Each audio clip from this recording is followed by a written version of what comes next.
Bem, bom dia a todos.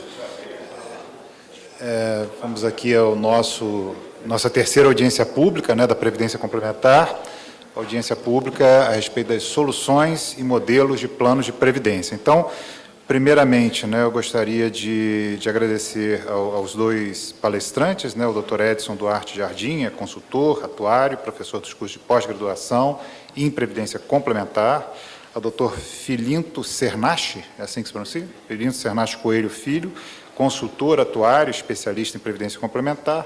Naturalmente, agradeço aos representantes das entidades fechadas de Previdência Complementar, servidores da Secretaria de Previdência da Previc, representantes das associações, fundações, empresas, órgãos e público em geral.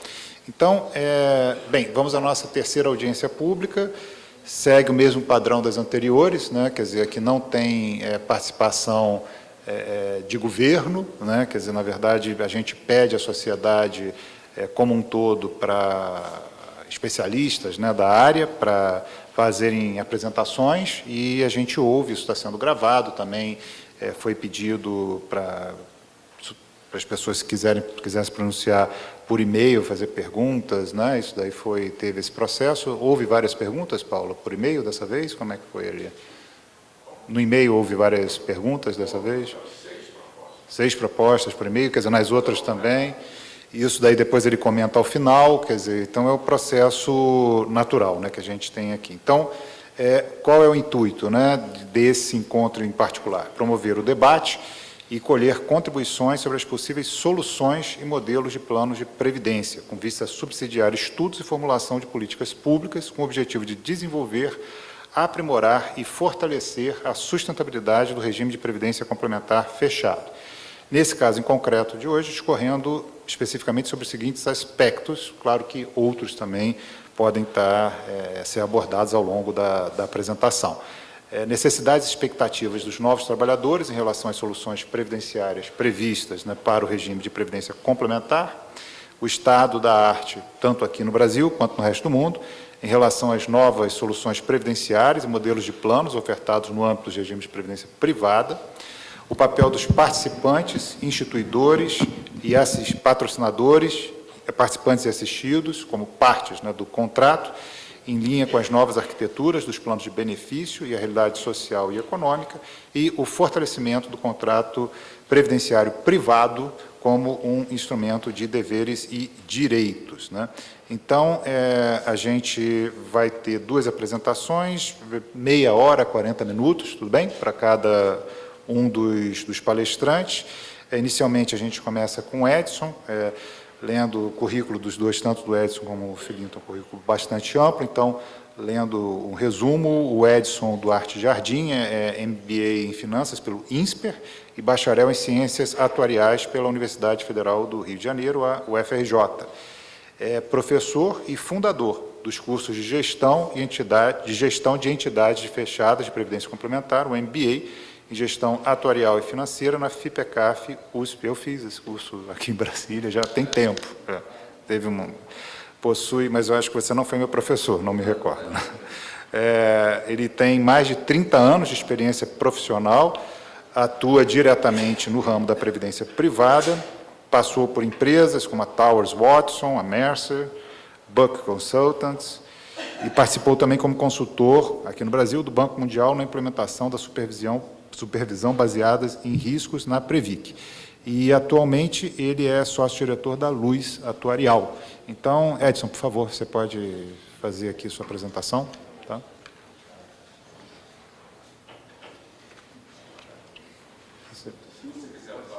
É só tirar daqui? Não, pode ter um outro. Tá bom, eu vou tirar. Tá bom, obrigado. Deixa eu desligar antes, senão vai fazer um barulho. Tá bom. Ok. Bom dia a todos.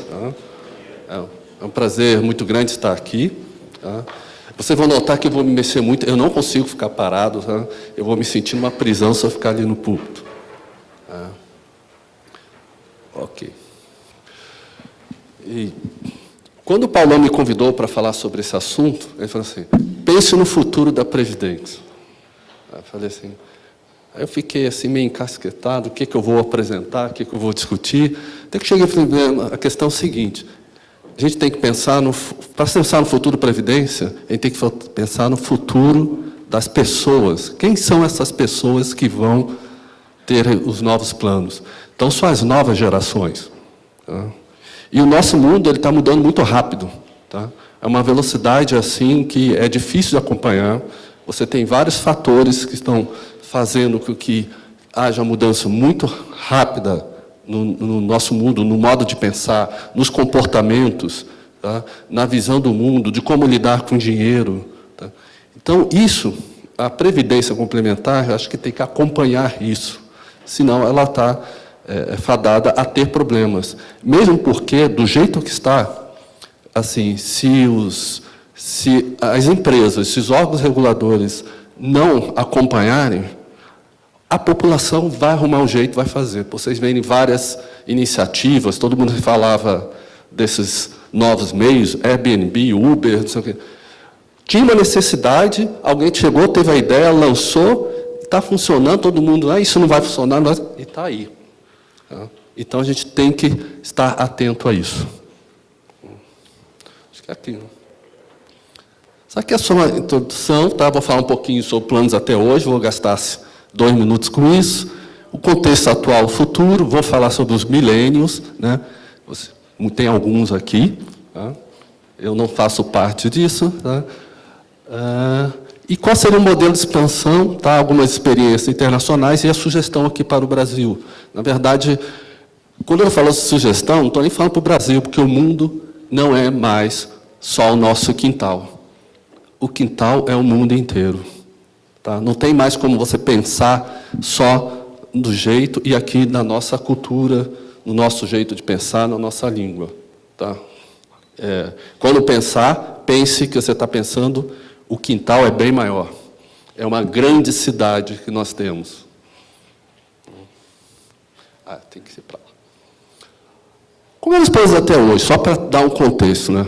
Eu me lembro lá que há 30 anos atrás, eu estava lá fazendo estudo de plano.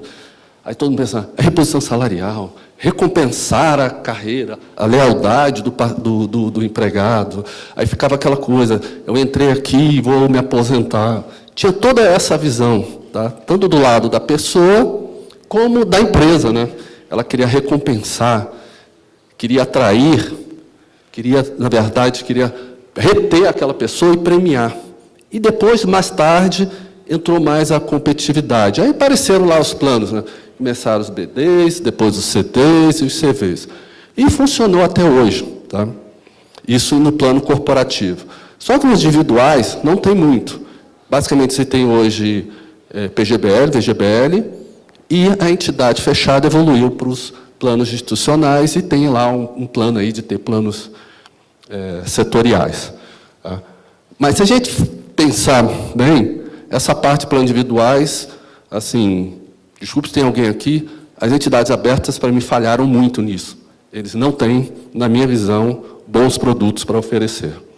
Em questão de desempenho e oferta de serviços, na minha opinião, a entidade fechada está bem à frente.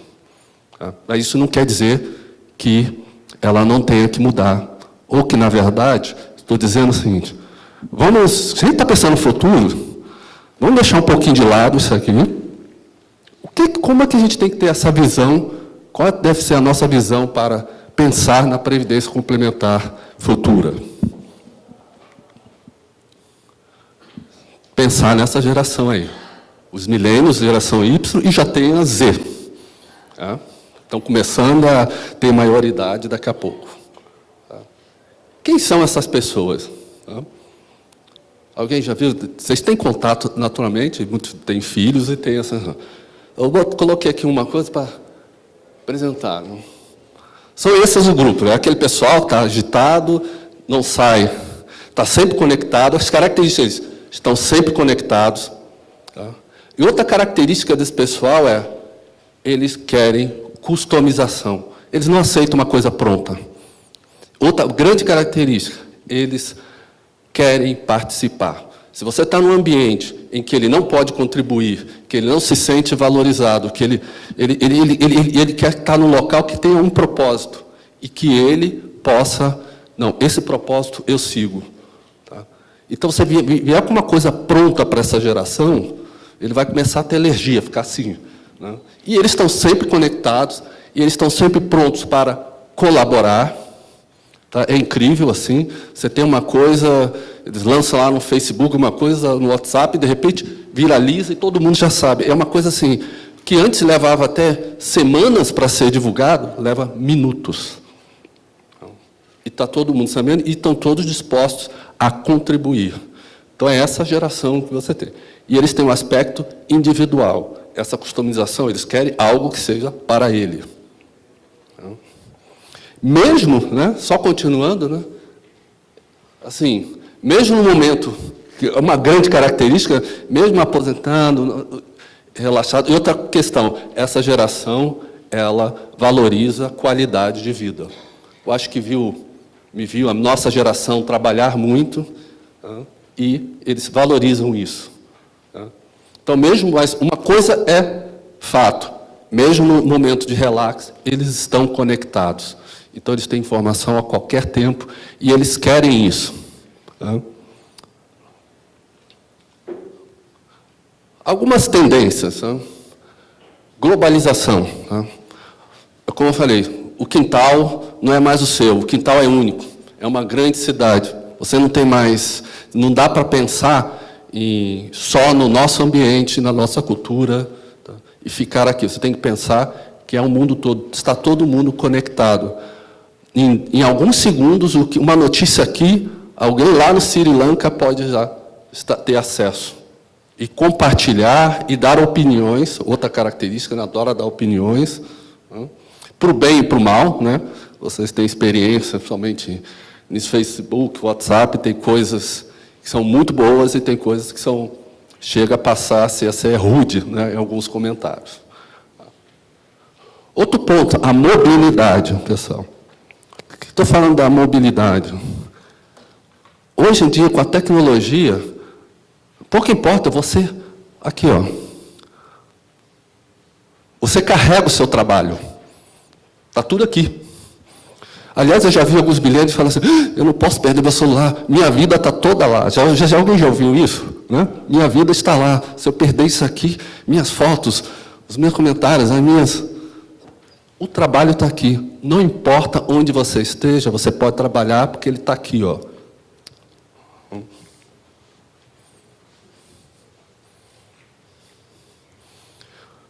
Os milênios, como eu já coloquei, ele tem todas essas características, né? Individualização, de participação. Então, eles vão pedir isso. Tá? E tem todas as mudanças tecnológicas, algumas eu vou explorar mais à frente. Tá? O que você tem? Você tem todos esses mídias sociais que essa geração gosta de ficar muito, está todo mundo lá, está todo mundo ligado. Tá? E você também outras grandes mudanças tecnológicas que para esse mercado de vocês, é extremamente importante. Eu até coloco aqui uma vez, vocês prestem atenção. A questão das fintechs e blockchain vão mudar muito, principalmente o mercado financeiro e o mercado de previdência e de seguros e tudo. Preste atenção, porque isso vai trazer realmente uma quarta revolução industrial. E é um ponto... Eu já vi uma pesquisa dizendo que os fundos de pensão estão, não é só no Brasil, no mundo estão muito atrasados na questão de tecnologia. E essa questão dos novos comportamentos, onde que espalham tudo, falam tudo da vida. No caso de vocês, a rentabilidade desse plano está muito ruim, todo mundo sabe, fica aquela coisa. Isso vai acontecer. E quem vai prover serviço de previdência complementar tem que estar atento a isso e preparado. Então, o que ele está falando? Não tem mais barreiras de língua, tá? Mesmo se tiver, existe lá o Google Translate, você já sabe na hora, eles até, às vezes até veem tudo já traduzido. Né? Cultura, como eu falei, é uma grande cidade. é um grande quintal, não tem mais essas questões de barreiras, ou não vai ter, não dá para pensar assim. Moeda, um outro ponto. As pessoas não estão mais assim. Eu dou exemplo do meu filho. Ele está nessa geração. Um dia ele estava trabalhando no Canadá, no outro ele estava na Espanha, depois eu liguei uma semana depois estava na Suíça. Então, e ele mora em Berlim. Então, assim, um exemplo dessa geração. E essa questão de moeda, os planos têm que começar a se preparar. Tem gente que vai sair daqui, vai se aposentar, vai morar em outro lugar. Então, tem que começar a pensar que todas as transações e tudo, e a tecnologia está ajudando muito nisso, e reduzindo custos. O blockchain está entrando para isso. Eu vou dar, só para dar um exemplo para você do poder disso. Eu vi um exemplo em que uma senhora trabalhava de faxineira em Miami e queria mandar dinheiro todo mês para a família em Manila. O que acontecia?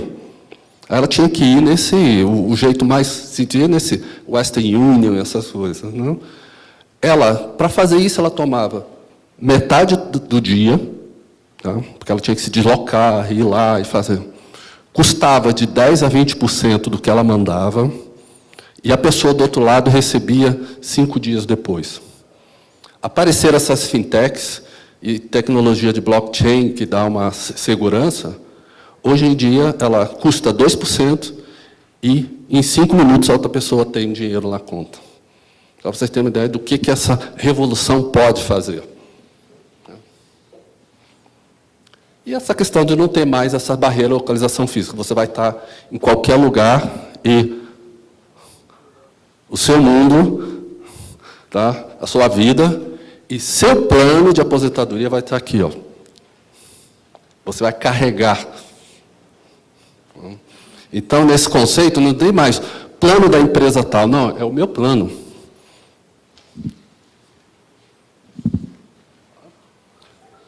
Falando das tecnologias, tá? Uma outra coisa alarmante. Tem a robotização e inteligência artificial. Tá? Umas coisas...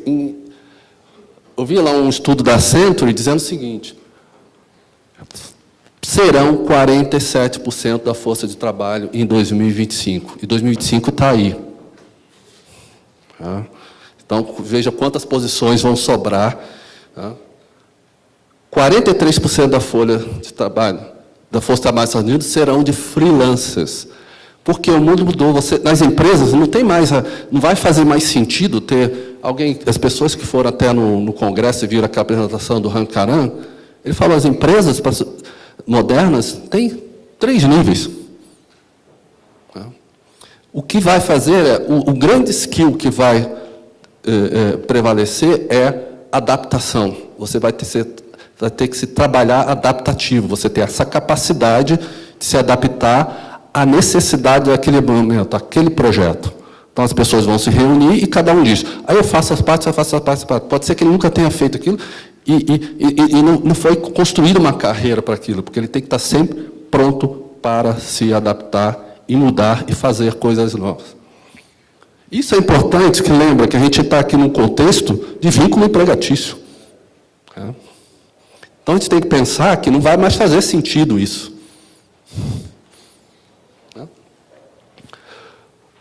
Olha, outra coisa alarmante, 45% das posições já poderiam ser robotizadas ou ser utilizadas inteligência artificial. Tá? Eu estava vendo eu vejo às vezes muito aquele TED, né, que tem coisas muito interessantes. Aí estava lá dizendo que esse call center que aborrece todo mundo, não tem coisa pior do que, eu não sei, experiências, aquele famoso que eles gostam de falar, gerúndio futuro, eu vou estar providenciando aquela coisa toda, né? Vai ser feito com inteligência artificial. Já tem isso. Não sei se vai ser melhor ou não, mas pelo menos ele não vai falar gerúndio futuro.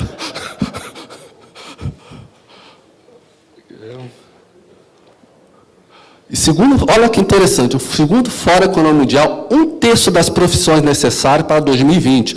Eu não estou falando daqui a 10 anos, estou falando aqui, ó, daqui a pouco. Né? Tuntum já acordou, já está em 2020. Tá? 1/3 delas ainda não existem. Por quê? Os skills necessários para enfrentar o novo mundo são diversos e não tem profissões para isso. Por isso a importância de ser adaptativo e se preparar. E lembrar que muitas das pessoas vão ser freelancers, porque você vai ter que buscar o conhecimento onde ele existe. Você não vai ter que ter... E as coisas mudam. Hoje a empresa precisa de um conhecimento tal, aí o mundo mudou, ela precisa de outro, então ela precisa ter essa capacidade, capilaridade de resgatar do mercado os skills que ela precisa. Tecnologia, né? Fintech, blockchain, tem um papel-chave, tá? Nessa quarta revolução industrial que estamos falando. Tem lá o Don Tapscott, é um estudioso, é um canadense, né? E ele estuda muito essa questão de novas tecnologias e essa revolução digital. Ele afirmou o seguinte: primeiro, blockchain vai permitir melhor acesso e democratização do sistema financeiro. Eu dei aqui um exemplo lá daquela senhora que precisava mandar dinheiro para Manila.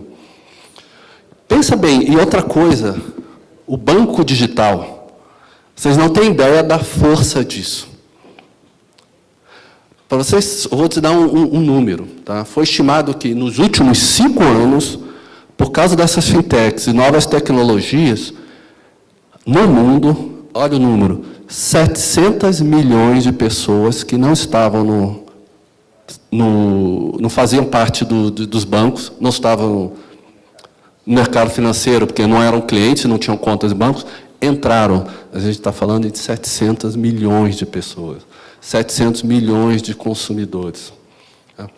E uma coisa espantosa, assim, vocês começam a pensar que, você vai ver, Facebook, não sei se vocês sabem, eles têm mais de 20 licenças para fazer licenciamento de vendas de produtos financeiros. Talvez ele não colocou ainda.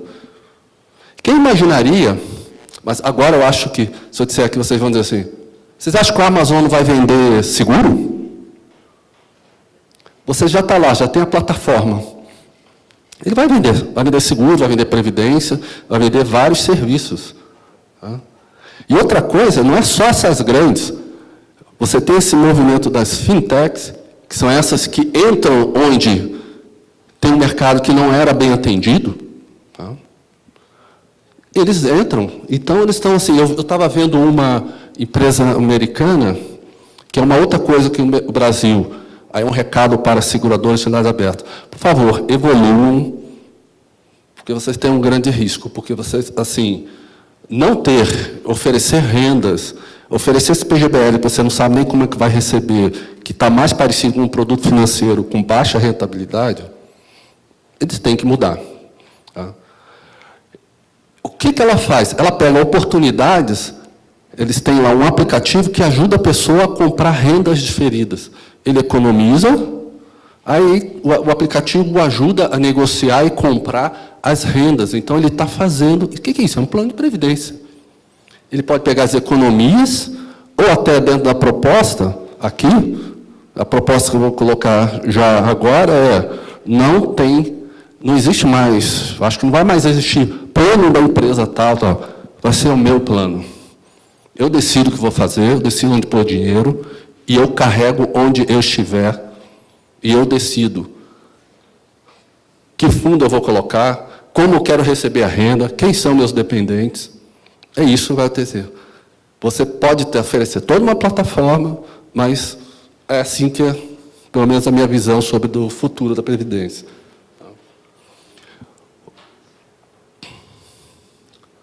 Algumas da proposta, né, quais são assim, os grandes marcos que imagino que possa... Primeiro, tem que ter democratização do sistema.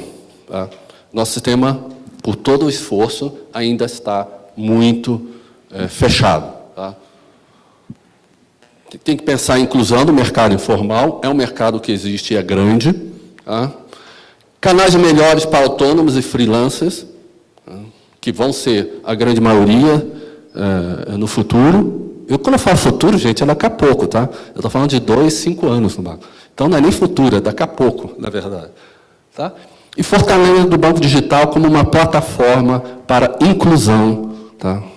E para que as pessoas que não tinham acesso ao mercado financeiro possam poupar. E vocês não sabem a grande diferença que isso faz da pessoa poder poupar, poder fazer um investimento, mesmo que pequeno, o que isso vai fazer na qualidade de vida, o que isso ajuda, que já teve países... Tem vários exemplos, se quiser depois tem um livro muito bom que foi feito, tá? Acho que foi financiado pelo Banco Mundial, tem vários exemplos no mundo de coisas que foram feitas em países que tinham certas limitações e o que isso ajudou à redução da pobreza. E isso é realmente uma inclusão social. E o que eu falei já, propriedade do plano. Eu quero decidir onde colocar o dinheiro, o que é que eu vou fazer, e ele vai ser carregado, que eu vou exemplificar aqui.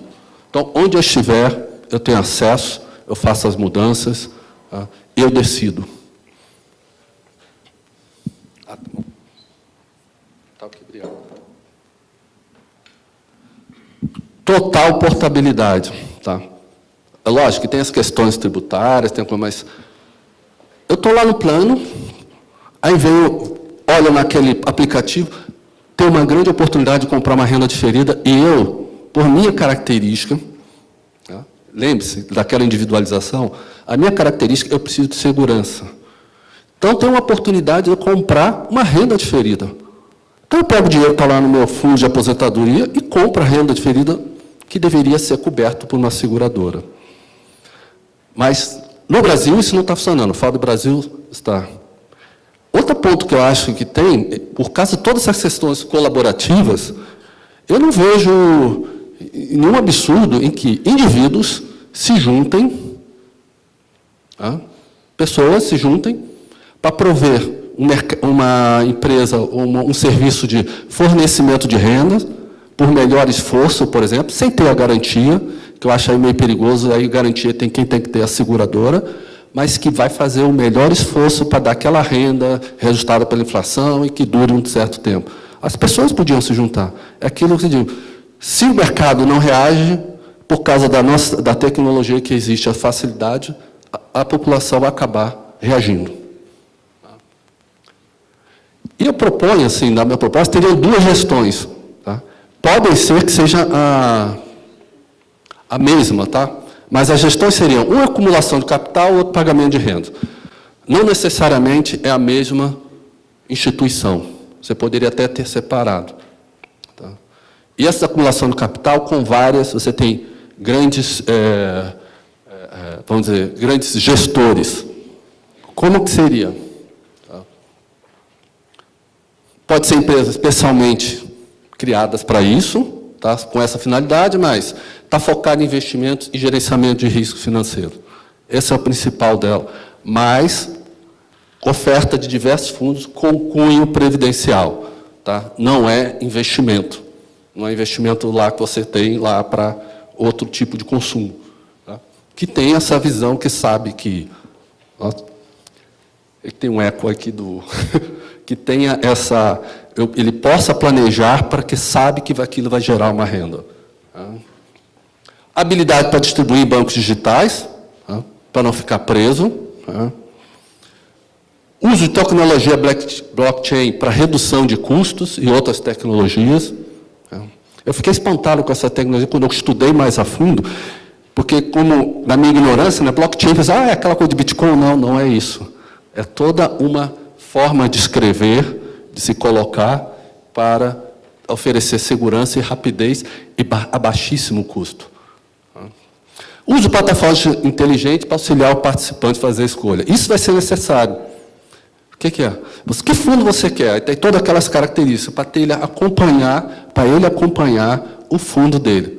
Lembrando, gente, a gente está falando sempre de planos CDs, não, pelo menos nessa coisa, acumulação. Não tem mais essa questão de plano de benefício definido.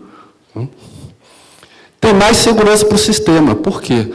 Você vai ter grandes fornecedores. Lá você vai poder ter uma supervisão constante, direcionada e focada. Então, na minha visão, vai trazer muito mais segurança para o sistema. E o pagamento de renda é a mesma coisa. E eu acho assim complicado, assim, eu sei que tem esses planos, foram evoluindo. Aqui, você pode escolher 1% a 1,5%, ou então dividir por 20. Eu acho muito complicado. Aí, mas a sua renda começa baixa, mas ela vai subir. Eu acho isso muito complicado para explicar. O cara pega, vai lá e define a renda que ele quer. Eu quero receber 5 mil por mês. O que ele precisa ter ferramentas. Quanto é a estimativa de que isso vai durar? É isso? Não, eu espero que dure mais. Então eu vou baixar a minha expectativa. Tá? Ou eu vou correr mais risco, ou eu vou ser mais... Então, são esses mecanismos que ele tem que ter. Mas ele ser capaz de definir o quanto que ele vai receber. E não só o quanto, né? Em que moeda, onde mandar o dinheiro.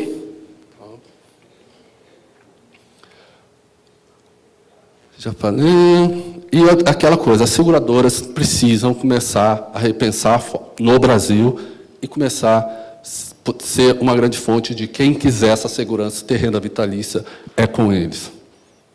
Tá?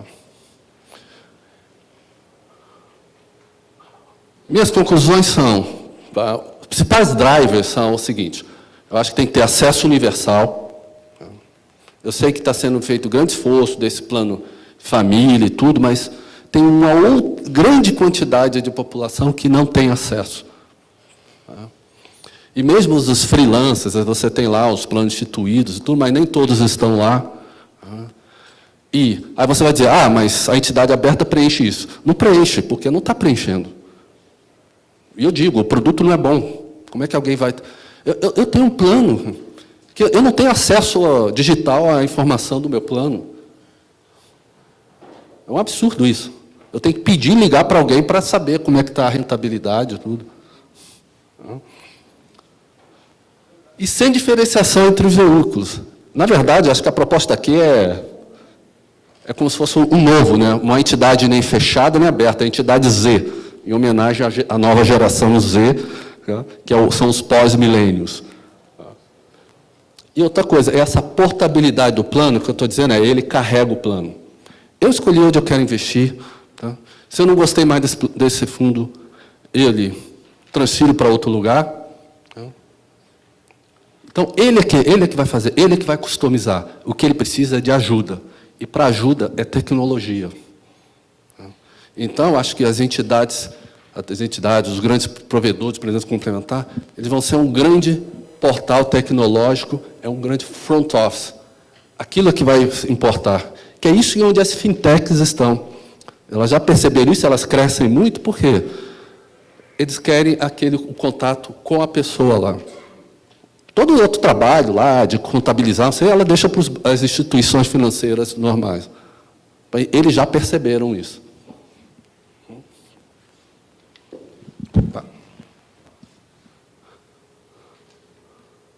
É isso que eu tinha a falar, pessoal. Muito obrigado.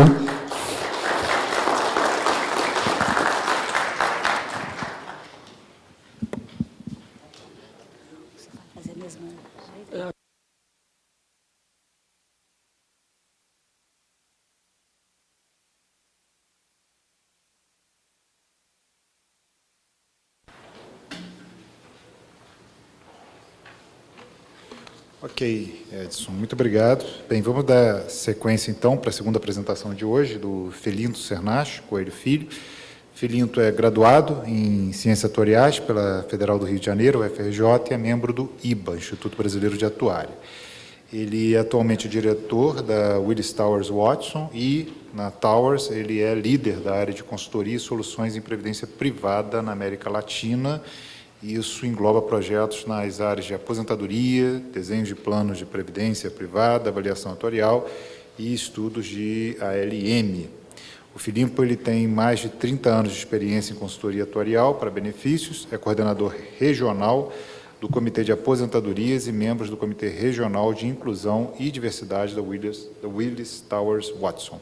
Então, Felinto, por favor.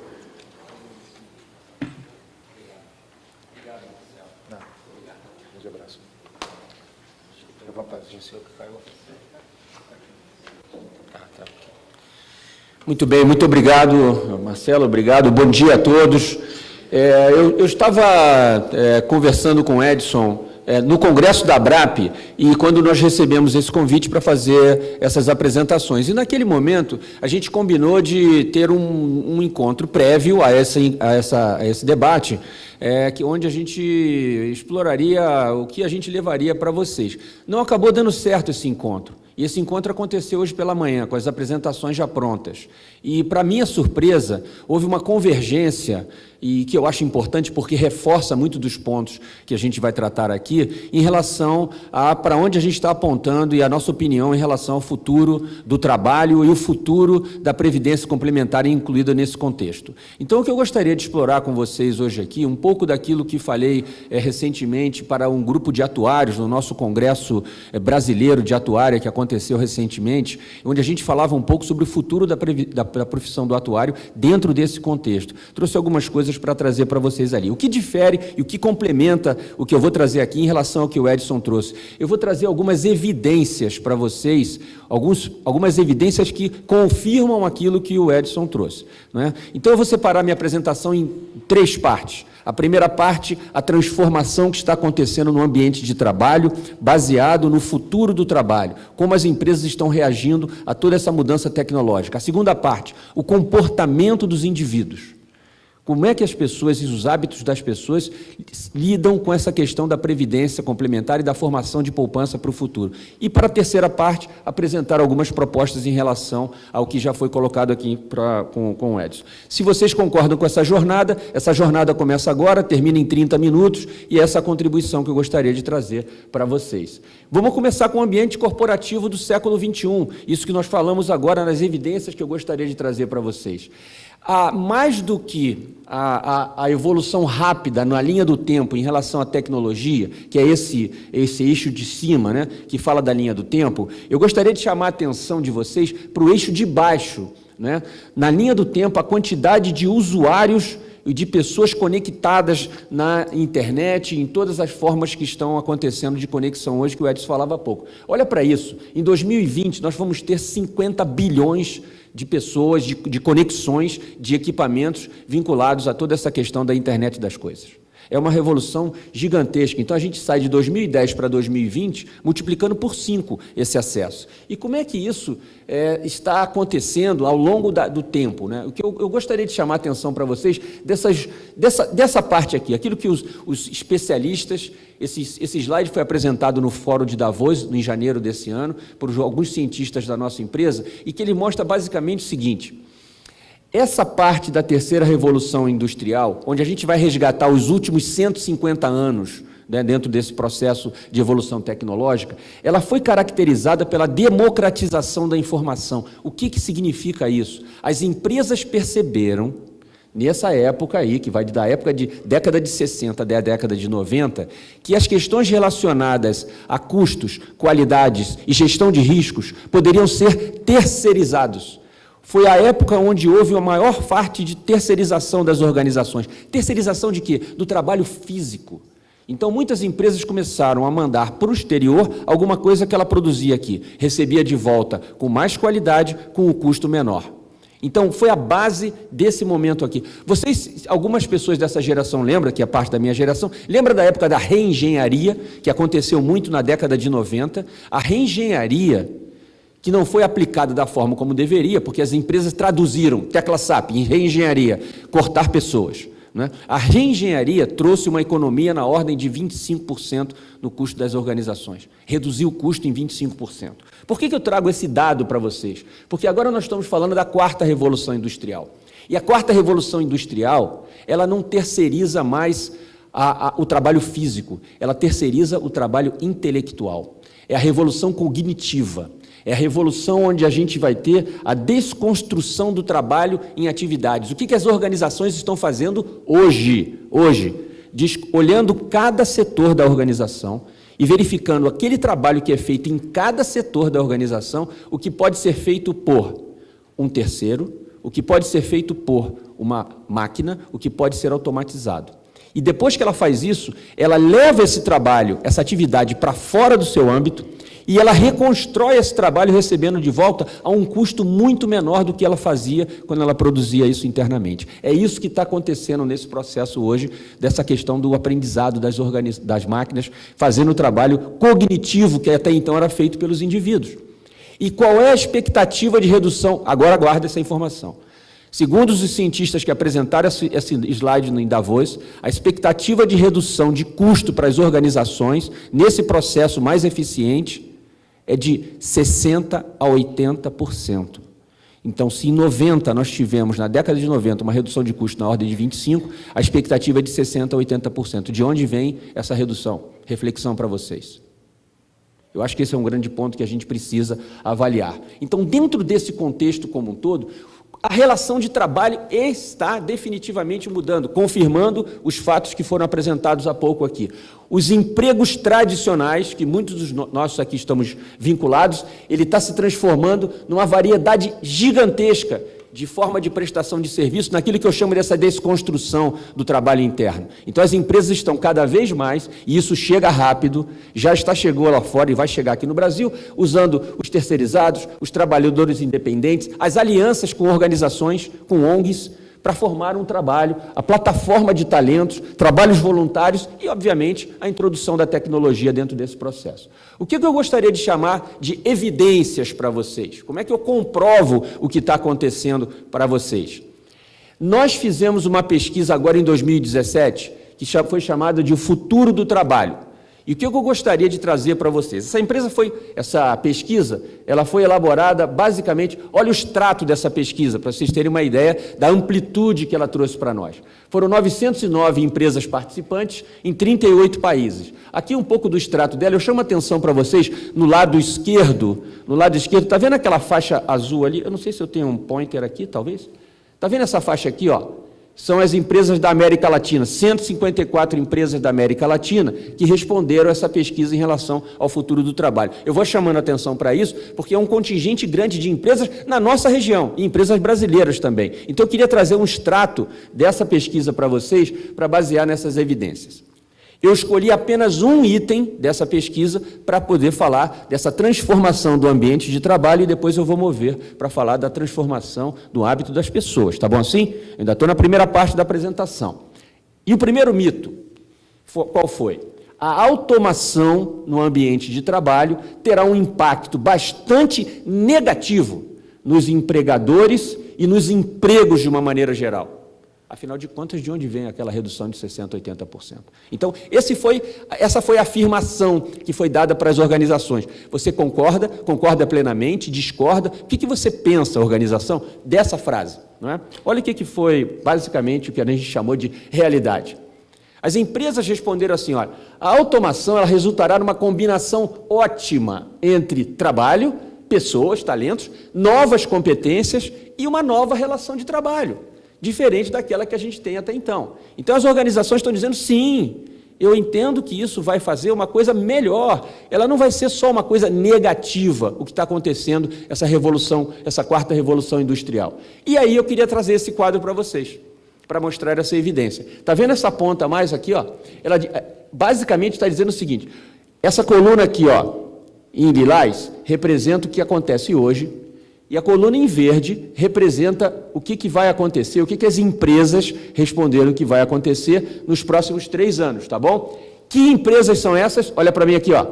As empresas da América Latina. Esse é o extrato da América Latina, daquelas 150 e poucas empresas. O que isso está dizendo para nós, esse quadro? E eles têm que ser olhados em conjunto. Ele está dizendo para nós o seguinte, que os empregados em tempo integral, as empresas hoje adotam 84% das empresas, assim, têm empregados em tempo integral. Daqui a 3 anos, só 77%. Então, vai sim haver uma mudança. Lembra daquelas caixinhas, da forma de prestação de serviço? Ao invés de deixar só aquele emprego tradicional migrando para outras formas de emprego.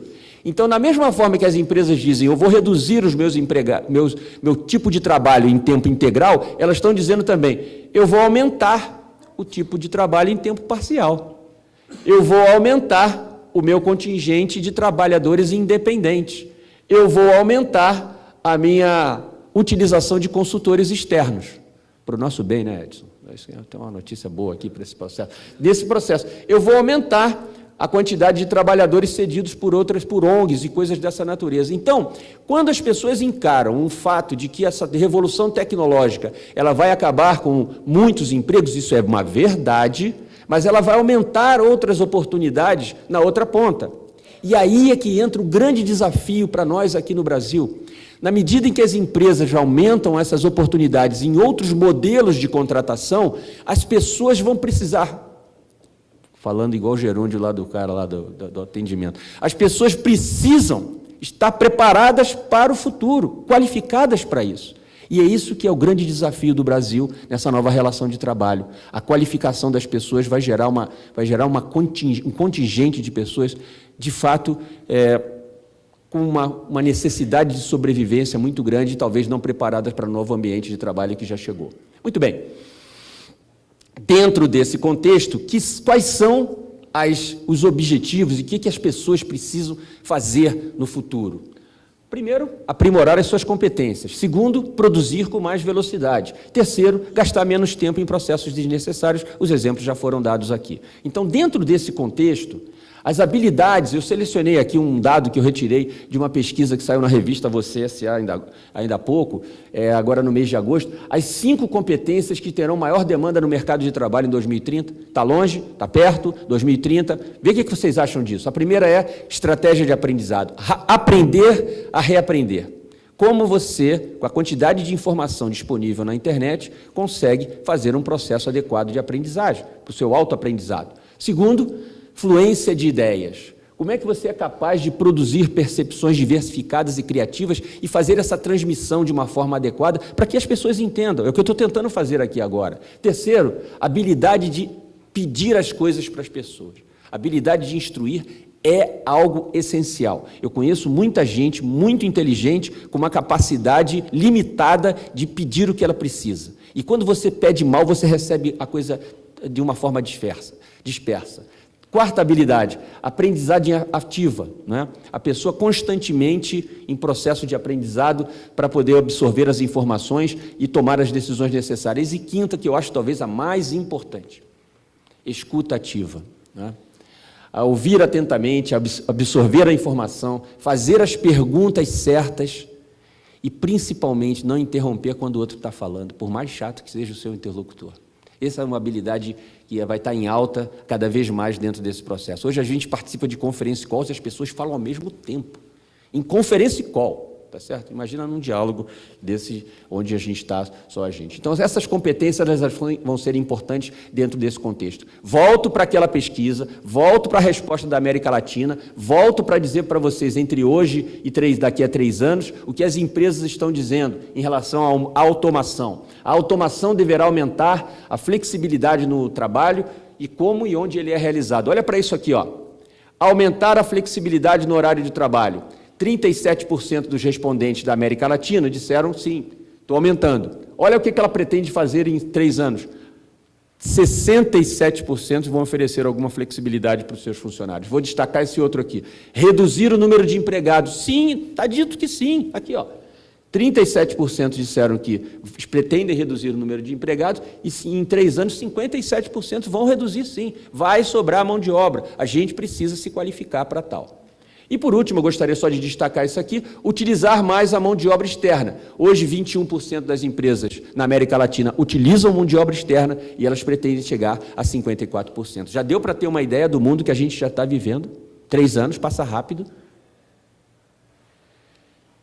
Se no lado corporativo essa transformação tecnológica está atropelando e repensando a forma como as empresas entregam os seus produtos e seus serviços, como é que está o lado dos indivíduos? Baseado também em evidências. Então, eu quero trazer para vocês aqui dados da nossa pesquisa de atitudes em relação a benefícios, e essa pesquisa, ela, de novo, foi aplicada em vários países. Eu vou trazer alguns espaços aqui, 990 empresas falaram aqui no Brasil, tem outras empresas da América Latina aqui, e o que essa pesquisa ela abrangeu? Ela abrangeu 4 blocos.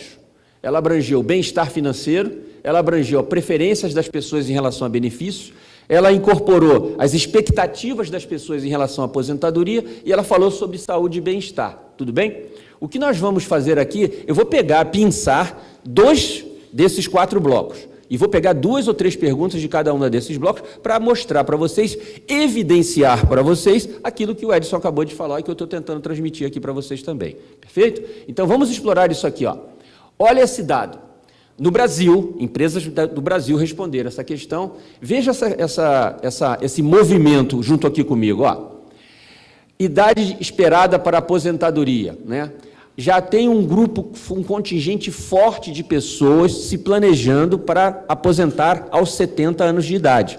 Esse já é um movimento evidenciado aqui. Olha só, nós fizemos essa pesquisa em 2015 e repetimos ela agora em 2017. Em 2015, a ideia de se aposentar até 65 anos de idade caiu de 62% para 50% agora. Então, 65% diminuiu. Está aumentando aos 65%, um pouquinho, 1% agora, dentro da margem de erro ali. Entre 66 e 69, olha o aumento. As pessoas já dizendo, eu vou aposentar não mais aos 65, mas sim entre 66 e 69. E olha os 70 anos ou mais. Subiu o percentual também. Então, as pessoas já começam a entender que vão precisar adiar o seu momento da aposentadoria e as razões não estão exploradas aqui. Se tem recurso suficiente, se não tem recurso suficiente, se vai viver mais, se não vai viver mais, não está explorado. Só está dizendo, sim, eu vou precisar andar para frente com a minha ideia, com o meu target do momento da minha aposentadoria. Se você quiser um extrato disso entre o gênero e entre as faixas etárias, está aqui. Essa mesma pergunta. Então, os homens e as mulheres aqui estão mais ou menos da mesma forma, e as pessoas com 50 ou mais anos de idade, 15% estão dizendo que precisam trabalhar um pouco mais dentro desse processo. Segundo ponto, o plano de previdência atende às necessidades dos empregados. Essa é uma afirmação, não é? E olha para aqui, na América Latina, uma clara distinção entre concordo plenamente ou concordo. O que as empresas disseram? 65% das empresas, ao endereçar essa afirmação, disseram, não, acho que o plano de previdência atende sim às necessidades dos meus empregados. E a gente foi lá e perguntou para os empregados, o que vocês acham? Apenas 58%. Portanto, há uma desconexão entre a satisfação das pessoas com o programa de previdência oferecido e o que dizem as organizações. Esse é um quadro que eu gosto muito de compartilhar com vocês. Sempre trago ele nas minhas apresentações, ele faz parte da resposta da pesquisa 2017-2018. O que esse quadro mostra para nós? Ele mostra quais são as prioridades financeiras das pessoas, na voz das pessoas, que é a base dessa pesquisa aqui. Qual é a primeira prioridade financeira das pessoas que está listada ali? Está aqui, pagar despesa, filho. 66% das pessoas disseram, eu estou vivendo para pagar as minhas despesas. E é prática, quando você olhar no Brasil, principalmente tem isso. Olha para cá, ó. O que está escrito aqui? Dá para enxergar aí atrás? Está escrito Brasil. Resposta dos brasileiros dentro dessa pesquisa. Tá? Segundo, lazer. Isso me chamou a atenção. As pessoas priorizam e valorizam os seus momentos de lazer, né, em detrimento a algumas outras coisas. Então, aqui não vou fazer juízo de valor. A terceira coisa é liquidar dívidas, o que é um dado positivo na resposta das pessoas.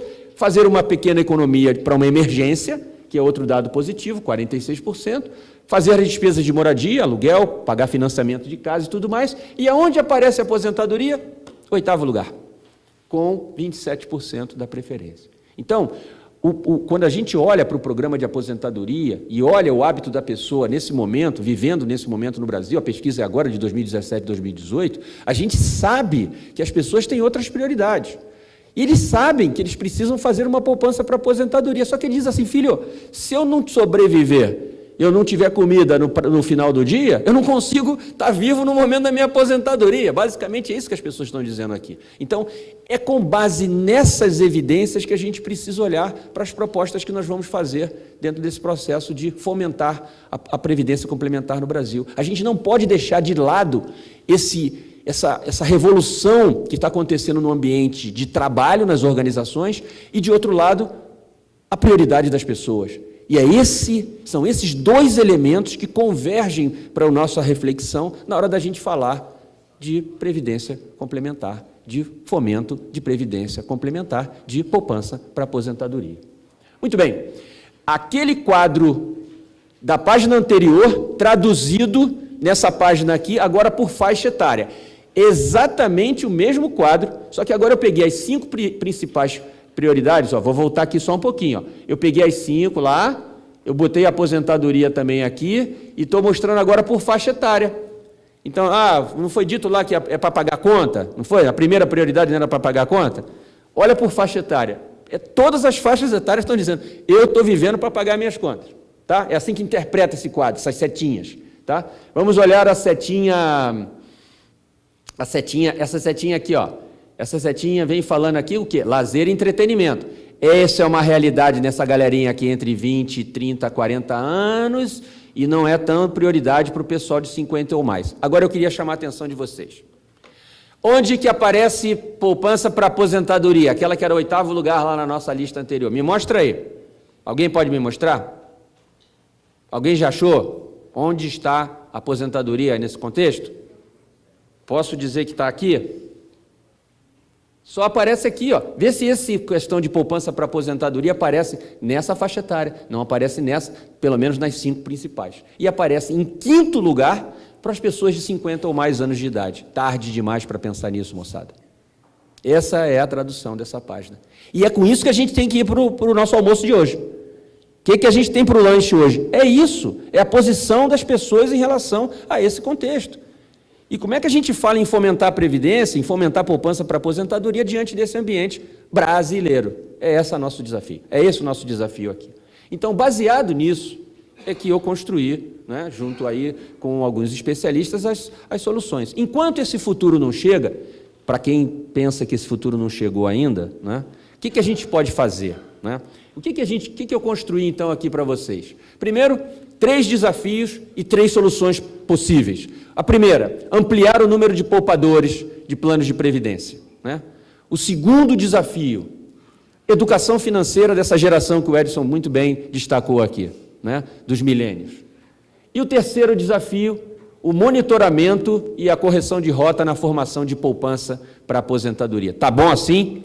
Então, explorei o ambiente de trabalho, explorei o hábito das pessoas e agora eu venho com a convergência para falar sobre os desafios e possíveis soluções. São esses 3 aqui. Eu posso falar do primeiro desafio e as soluções a ele inerentes? Primeiro desafio, ampliar o número de poupadores em planos de previdência, coisas que vocês já sabem. Está aqui, ó. Número 1, implementar a adesão automática. É uma necessidade já para o nosso mercado de hoje. É o que a gente tem hoje. Vamos fazer isso acontecer. Permitir a flexibilidade do resgate parcial, na forma de viabilizar que uma pessoa, numa emergência, não tenha que sacar toda a sua conta de aposentadoria. Já ouviram falar sobre isso? Várias vezes. Não sou eu o primeiro a falar sobre isso aqui, aqui mesmo já falei várias vezes sobre isso.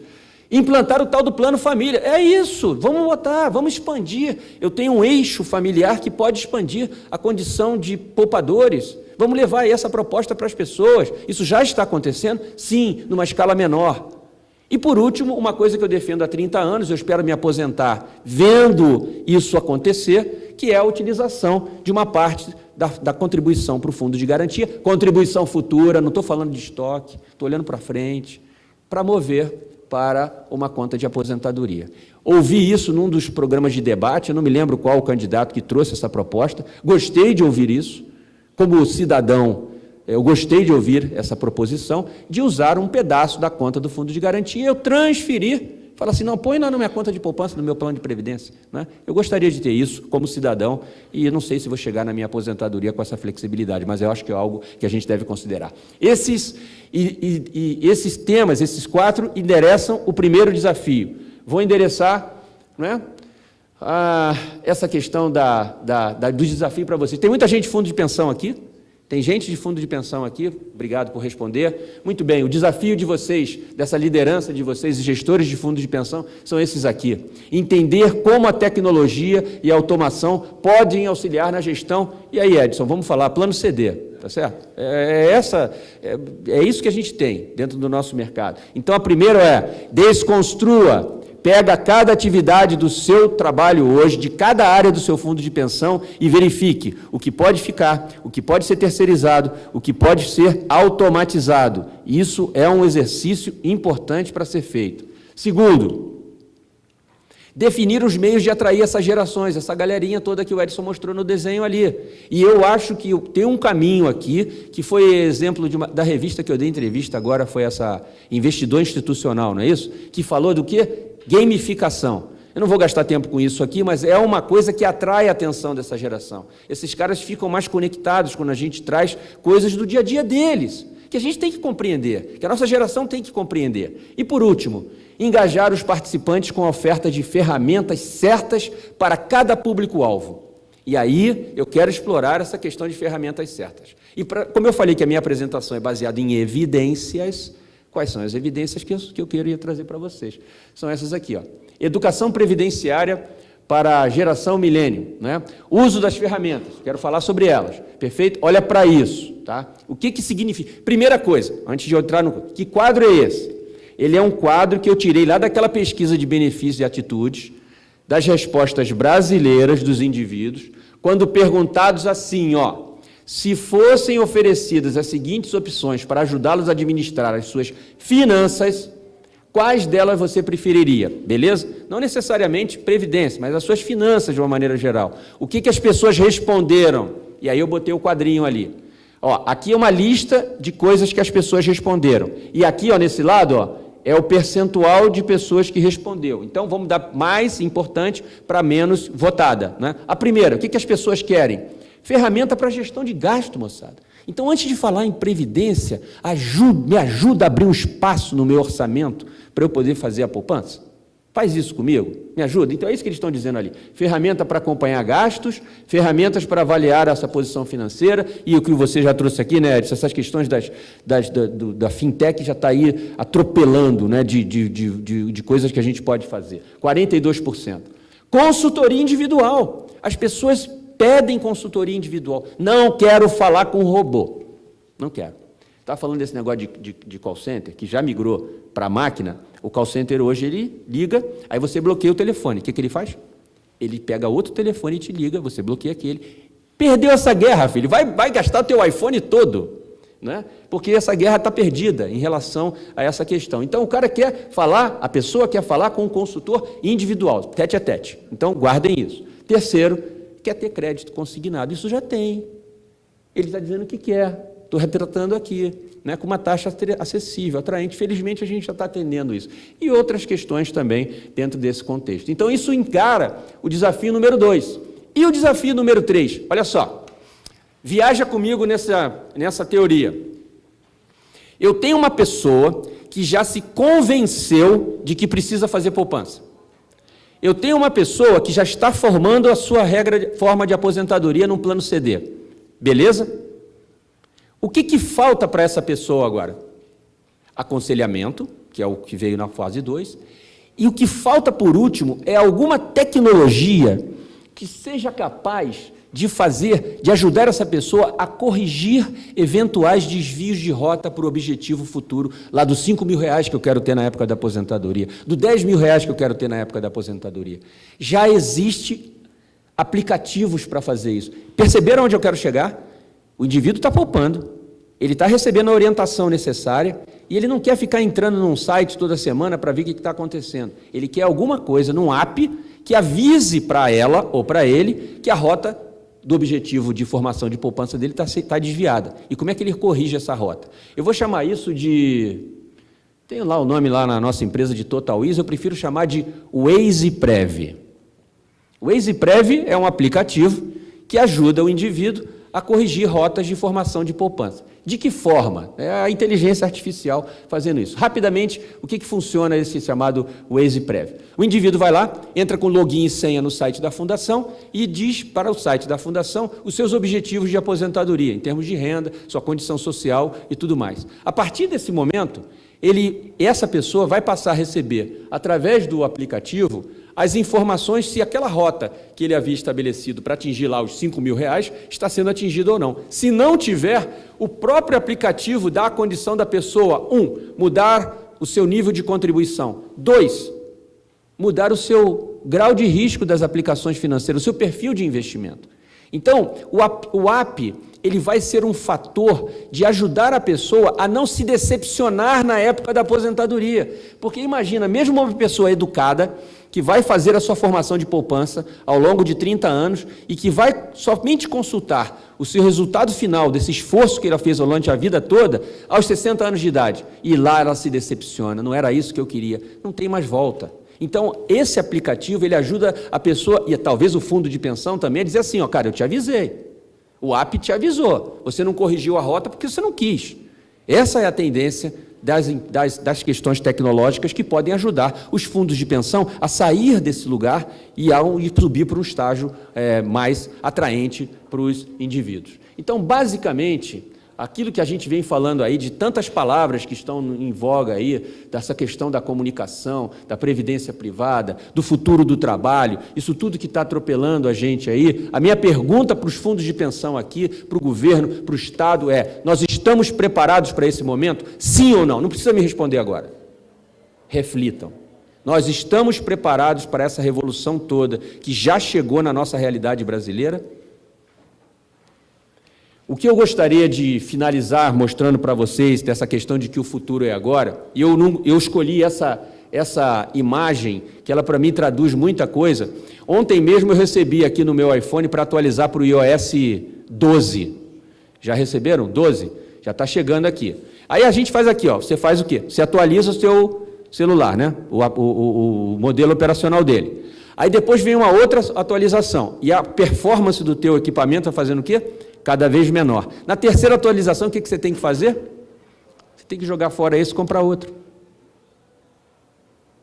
Então, a analogia que eu faço com vocês é, nós estamos sendo convidados a nos atualizar. O nosso ambiente de trabalho está em mutação. Os nossos hábitos precisam mudar. A gente precisa se atualizar, sob pena da gente não servir mais nesse nosso novo ambiente de trabalho. Não quero terminar com uma mensagem pessimista, mas quero terminar com um convite à reflexão para que a gente possa sair do estágio que nós estamos hoje e acompanhar toda essa mudança tecnológica e no comportamento das pessoas que a gente trata, que a gente lida no dia a dia, que são os nossos participantes e os nossos assistidos. Muito obrigado a vocês pela essa paciência, esses 25 minutos desse meu tempo aqui. Muito obrigado.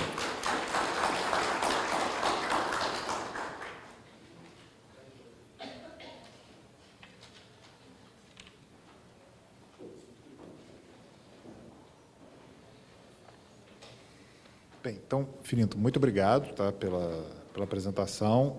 Como a gente terminou um pouco antes da hora, eu vou pedir, então, ao Paulo, ao Paulo César, para ele já fazer uma apresentação. Foram 6 propostas, não é isso, que a gente recebeu?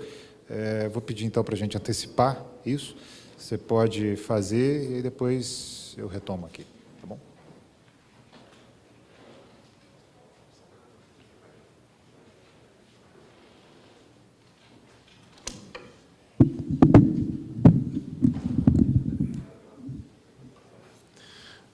Bom dia.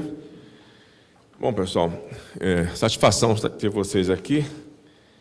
E só quero explicar um pouco, antes de a gente falar sobre a proposta, da ideia, a intenção dessas audiências públicas. Desde o começo, a gente tem falado sobre a mudança, necessidade da gente se adaptar aos novos tempos, da gente mudar um pouco a nossa forma de agir, de pensar, e não achar que o que era bom para a gente vai ser bom para os outros. Eu tenho, no meu dia a dia, eu estava vendo o Edson e o Fininto comentarem aqui, e identificando as coisas que acontecem no meu dia a dia, com a minha família, lá com meus filhos. E uma coisa que me chamou a atenção, esse negócio do celular. Teve uma época que eu era totalmente avesso a usar o aparelho para fazer qualquer transação bancária. Eu ia lá na máquina, eu ia lá no guichê. E o tempo foi passando e cada vez eu tinha um pouco mais de dificuldade, porque diminuía o número de atendentes, de máquinas, e eu precisava fazer as coisas. E via os meus filhos pegando no meu pé, poxa, pai, tu vai ter um celular aqui, é só apertar. Bom, eu posso dizer para vocês que hoje eu uso o telefone para pagar tudo, para reservar, para pagar, para transferir, carregar o telefone pré-pago, porque tem uns planos aí que você pode, às vezes chega no nível de consumo, não é o meu nível de consumo de internet, que você tem uma vantagem, paga um pouco menor, é um pré-pago, mas tem um uso ilimitado de internet. Não é nem para falar, é para usar, para acessar as coisas. E aí você tem que fazer o pré-pago. Eu faço ali no telefone rapidinho, e programa, ele já faz automaticamente, e é uma forma da gente se adaptar. Eu percebi assim, ou eu mudo, ou eu vou ficar para trás. Como eu ainda tenho aí pelo menos uns 15 anos de estrada que eu pretendo continuar na atividade, embora já tenha passado o meu tempo, já cumpri 2 vezes o meu período de aposentadoria e ainda não aposentei. Então, a gente tem que mudar. E a gente tem comentado sobre isso já há algum tempo. Tá? Ano passado, a gente fez um seminário, mais ou menos por essa época, cuja ideia era discutir sobre isso. A gente teve o congresso da ABRAP lá do ano passado, que falava em mudança, esse ano, que falou em ruptura. Tudo vendo o que está acontecendo. E uma constatação que a gente percebe é que tudo o que tem acontecido em relação aos fundos de pensão, as novidades, são coisas, assim, acontecem num ritmo muito devagar. E um ritmo que fica sempre, uma forma de acontecer, que fica sempre esperando que o governo ou que o Estado dê o primeiro passo.